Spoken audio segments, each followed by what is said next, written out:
Hi everyone, and today we have Ellie Jones in with us from Liberate. Thank you so much, Ellie, for your time and joining us in the studio.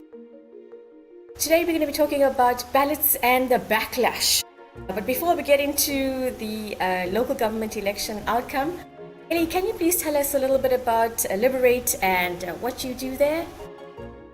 Yeah, sure. So I run Liberate, which is the local LGBTQ charity in the Channel Islands. So I run Liberate in Guernsey, and we do everything from information and support to working with government, to changing hearts and minds to supporting the community. So anything LGBT, we kind of help and push, and we've been doing that for approximately 12 years now. And before we started that, LGBTQ people had no equal rights at all, really, in law. We couldn't get married, adopt, healthcare for trans people, etc. So massive change in the last 12 years. Amazing. Oh, so let's get into the nuts and bolts. Political climate, social cohesion. What's your immediate reaction to Reform UK's the gains in the local election? Oh, from my point of view, it seems depressing. I don't feel, I feel like people are voting for change, which I completely get because people are fed up with the system. People's lives have got worse significantly over the last decade or so. But I just think that they're looking in the wrong direction. However, when I did look into it from a factual perspective rather than a media headline perspective, Reform still only have 5% of councils. The Greens also have 5% of councils, and the majority are still with Labour, Conservatives, etc. So although the media rhetoric is very much sort of pushing that, you know, almost as if Reform have taken over every council in the UK, they haven't. And I think it'll be interesting, and at least we've got this space of time to see what they do with local councils. I have a feeling, and I could be completely wrong, but that many of the people that have potentially gone into these positions have kind of been shipped in from lots of different places and maybe don't know the areas. And I think people are going to be very disillusioned quite quickly with probably what happens in those areas. But maybe I'll be proved completely wrong, and it will be maybe a good thing. Who knows? Who can say? I really think this is kind of like almost like a protest vote. Do you think it's maybe a deeper ideological shift in how British politics is moving? No, I agree with you. I think it's a protest vote, but I don't think people realise that it's a protest vote almost. I think people are fed up with the two sort of main parties in the UK, and they've had that grip for so long. And I think you can see the rise of Reform and of the Green Party. So, and they seemed quite level when you actually ignore that the media try to sort of bring down the Green Party completely and dismiss what they're doing. But if you look, as I said, at the local council elections, they're pretty much neck and neck with you know, the actual amount of councils that they've got. But I think people have gone, well, we want something different, we want something to change, and it isn't. So let's make that change. So I think that big kind of sweeping reform of things is sort of happening in that way. But whether that turns into the main election in a couple of years' time, we'll just have to wait and see. Are you hearing any concerns from the constituents of Liberate? Are there any conversations from the Liberate community? I think the main concerns are around trans rights. You know, we're seeing that being completely dismantled in the US, to the point, you know, where people are having their passports removed from them, you know, driving licenses, so, you know, they can't. Very similar to, you know, what happened in Germany back in the 1930s and 40s. You know, people are having their rights removed, and different groups of people are being penalised because a certain section of society has deemed that they're wrong, and shouldn't be allowed to exist in some sort of way, despite there being no evidence, you know, to say that these people are any issue within society any more than anybody else. So, yeah, it's worrying from that perspective, because what the UK do tends to, you know, affect everything in Guernsey. You know, we follow their policies in all sorts of things. We don't have to, but we tend to, especially when it comes to things like education, health. You know, we're very sort of tied to what the UK does. So it is really concerning. I think a lot of people assume that LGBTQ rights are pretty secure in the UK, but we've seen everything happen with the Supreme Court ruling around the definition of sex within the Equality Act, and that the effect of that, even though the judgment said it shouldn't affect trans people negatively, how terrible that has got for trans people. They're being forced out of all sorts of spaces and not into any spaces. So that's a big gap. So it's a huge concern. I think we're in a bit of a privileged position, I guess, in Guernsey, where we very much can have contact with our politicians. So if the UK did go completely extreme on LGBTQ rights, I think we would have a very good chance in Guernsey of speaking with our government and persuading them not to go down the same route. We were kind of lucky, I guess, maybe, I don't know whether that's the right word, but in our last election, it really was we didn't have the greatest, in my opinion, parliament in the previous term. It was quite right-wing. Guernsey's very conservative generally, so even our kind of left-wing politicians are kind of more centre, I would say, in general. But we had for Guernsey, what was a real swing to centre and left politics in the last election. So I was kind of hoping that maybe we were kind of the first of places to kind of swing that way, and that the UK in their elections may go the same way. But I'm almost fearing that, as with Guernsey and the Channel Islands, we're usually 10 years behind everybody else. So I'm wondering whether we're currently in our Obama era and about to go into our first Trump era, but I'm hoping not. Elections outcomes like this, it really creates fear, uncertainty for people who already feel marginalized. What do you think politicians should be doing to balance, these concerns and sort of reassure communities who already feel stigmatized? You're across in the Channel Islands and you're saying that, usually we follow UK legislation, policies, etc. in Guernsey. The risk that that filters into the Channel Islands. What's your view, Ellie? Yeah, I think it. I think it does affect the Channel Islands. Sorry, can you just repeat the first bit of the question, because it went a bit. The connection went. My apologies. I was saying that these kinds of election outcomes, it creates fear and uncertainty for people, and politicians, they have seats of power. They should be reassuring communities who already feel marginalized, stigmatized. What do you think, these sort of like newbie politicians who've just come into council should be doing to reassure people that, okay, well, we're not aligned to certain elements, but we are going to, reassure the public that we are committed to service delivery? I think the big thing for me is speaking with people. I think you can't serve any community if you're not having those conversations with everyone to find out what their issues are. And I think specific to where you live, or which I can't say that word, to where you live. Yes. So I think that's hugely important. I truly believe, especially in Guernsey, again, we have this sort of access to our politicians, in theory, where we could say, actually, come meet a room of LGBTQ people and find out what their issues are. And we've seen how effective that is for people then understanding the issues. I mean, I remember growing up in the 80s in the UK as somebody who didn't realise that they were gay yet. And the only gay person I knew was my mum's hairdresser, stereotypically. And that representation was just missing completely, and therefore the community was misunderstood. The issues that we went through and are, still go through were not understood properly. And I just think that is the key. And I think also, like, when the community can speak to somebody face to face, that sort of misunderstanding, the uncertainty, the fear, does get less. And I just think that's the key to everything. We're, as a population globally, we've always been nomadic.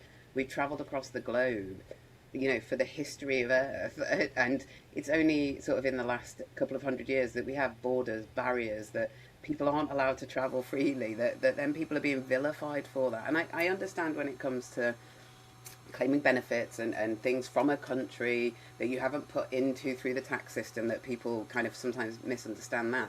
But just the concept of different people being able to go to different places, like, shouldn't be something that we're completely clamping down on and stopping. I don't know, it just seems daft to me that somebody's drawn lines and rules, and that's created fear, division, you know, of keeping people out, and you know, because we need to be fearful of these people, and that has just replicated into other members of our own communities that are already, you know, live in our country, or, you know, share our street, or you know, our county. So yeah, it's that rehumanizing people, I guess. You said something quite interesting there, you know, that politicians now, these newbies, they need to, you know, go out, meet the people. You know, Reform has come out very strongly against elements of diversity, inclusion. They feel like this is, you know, window dressing, equality for women, LGBTQ, people with disabilities. They're not keen to even participate in training. Um, what can people do to try and rectify that? I mean, now that, you know, the people have spoken and actually elected these reform constituents into their local government, and you know, I think that might have some you know, consequences not only on service delivery, but also on local government as an employer. How does that you know, compare to the Guernsey experience, and what do you think are some of the reforms for reform? I think like EDI has kind of been probably like weaponized at some point, because all it was ever, and I think the wording is, I think it needs a rebrand essentially, as a kind of topic as a whole, because it's just about making sure that everyone is given an equal opportunity in life, and that training sort of side of things that they are getting rid of actually explains to people why, you know, certain groups in society either have historically been treated differently, and maybe need more understanding to be able to be treated the same or get to the same position in society, where they get the same opportunities and can you know, fulfill the whole of kind of their life. You know, we've all got these amazing sort of opportunities, or skills within us, and you know, we try to find probably in life what is our skill that we can share with other people. But if you're not given the tools in life to be able to develop that, to look at that, to not have to just survive every day, then you're never likely to reach your potential, or it's going to be a lot harder. And I think, you know, historically, you know, I don't think anyone would disagree that someone with a disability, you know, dependent on what that disability may be, that the fact that now we have building regulations and controls that allow people with hearing loops to hear in public spaces, that allow people who have accessibility issues or use a wheelchair to be able to enter those spaces. And I don't think anybody would suggest we should roll back those sorts of policies and rules, but that's EDI, you know. I don't think that we would, or I don't think the majority of people would agree that women doing the same job as a man should be paid the same amount of money for that job. And still, it doesn't happen across the board. You know, women are paid less. You know, women have to take time out of work for children, because of biologically, that's who has the child. You know, and physically our bodies go through something that means we need a little bit more rest after that happens, and we're usually left with the caring of the child, so therefore we have breaks from work.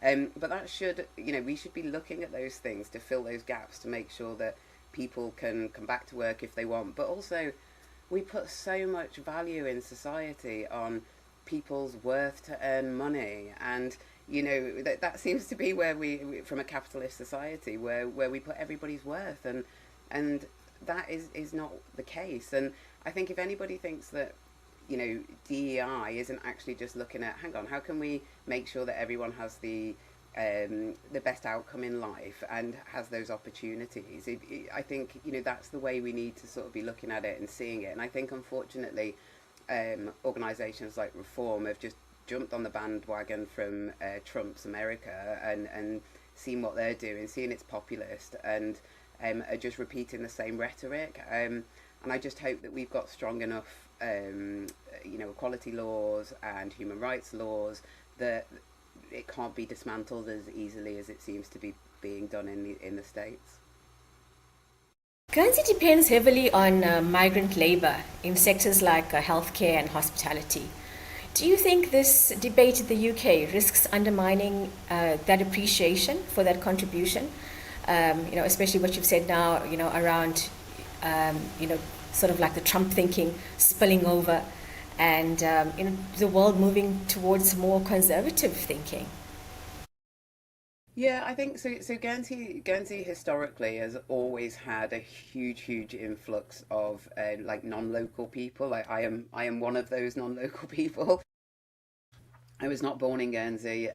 My dad moved here when I was kind of like 5, and I came over here when I was 18, and I've come back and forwards for many years, doing various different things, leaving again, moving to the UK, and I've been back here for sort of 14 years or so. Sorry, I've got my little ADHD brain's forgotten the initial question. No, no. So I was saying that, do you think that this debate in the UK risks undermining the appreciation that migrant labour makes in Guernsey? Because now, Yeah, people will be speaking more freely about what's happening in the UK and sort of that, conservative rejection. And do you think there's a spillover, or do you think there's a risk of a spillover into the Channel Islands? yeah, there is. It's already spilled over, I think. So I think what a lot of people in Guernsey don't realise is one, our demographic makeup has always been hugely non-local because we don't have enough skilled labour in whatever place that it is to be able to fill all our jobs, whether that's hospitality, whether that's finance, whether that is medical, teachers, any of those sorts of things. And since Brexit, our demographic of where those workers come from has changed massively because we can't bring people in from Europe as easily. So we've gone further afield to Africa nations, Asian nations, and therefore somebody's skin colour is different to the demographic that we've had in Guernsey for a long time. So visibly, that diversity, those workers are very visible just through the colour of their skin. And that has brought a backlash. You see it on the local social media channels. You hear it from people of colour who've come from various different places across the globe, talking about how bad that can be. I think Guernsey sometimes can be the most lovely, nice place in the world, and have the most wonderful people. But we also do have sort of, that undercurrent of people not used to having people who are different from them in society. But again, we can then still have those conversations face on face with each other because we're such a small community that does tend to change people's opinions. But that rise of a rhetoric that people just feel that they can say whatever they want, and I do think Trump, reform, etc., are really, I don't want to say encouraging that to happen, but it does feel like that. It feels like there's a purposeful push towards division to.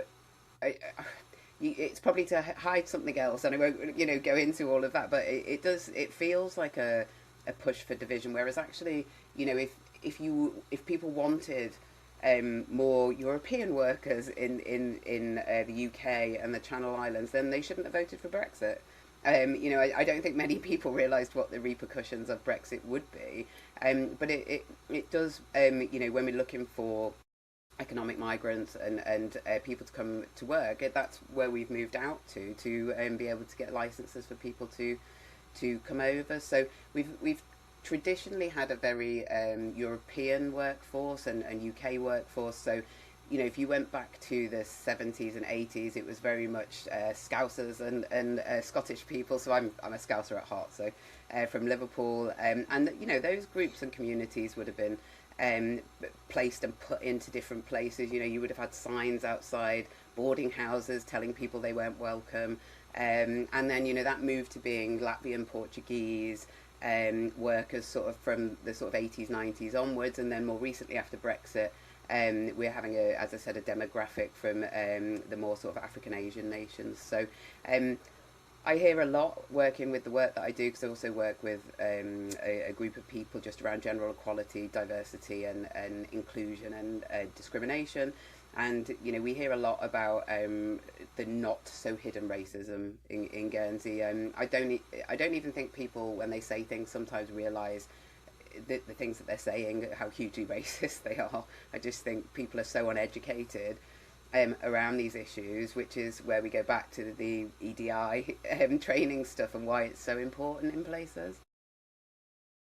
That's that's quite insightful. I think that on a smaller island, those kinds of divisiveness, that kind of divisiveness is amplified, and those kinds of divisive talk and behavior is amplified because in a place like the UK you can disappear. You cannot do that in a small community, and I think you already spoken about how that's amplified.